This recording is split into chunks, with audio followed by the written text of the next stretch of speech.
જય શ્રી કૃષ્ણ। આ હેરસ્ટાઈલ બનાવવા માટે ફ્રન્ટમાં મિડલ પાર્ટીશન કરી અને ઈયર ટુ ઈયર હેર નીકાળી અને ક્રાઉન એરિયામાંથી થોડા હેર લઈ એની પોની બનાવી દેવાની છે। હવે ફ્રન્ટમાંથી એક સેક્શન લઈ એના 3 ઇક્વલ પાર્ટ કરી અને સિમ્પલ 3 સ્ટેન્ડ બ્રેડ બનાવીશું। આ બ્રેડ બનાવતી વખતે આપણે ઉપરવાળા લેયરને મિડલમાં લઈ જઈએ ત્યારે ઉપરથી હેરને એડ કરીશું અને નીચેવાળા લેયરને મિડલમાં લઈ જઈએ ત્યારે નીચેથી હેરને એડ કરીશું।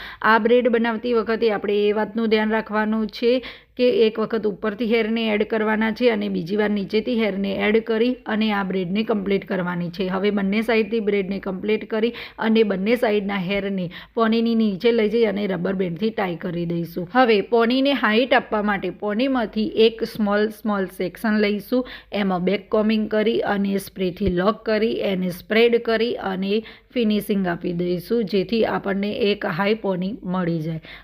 હવે બાકીના જે નીચેના હેર છે એને કર્લ્સ મશીનથી આપણે કર્લ્સ કરી દઈશું। તમારા જોડે જે કર્લ્સ મશીન હોય એનાથી તમે કર્લ્સ કરી શકો છો।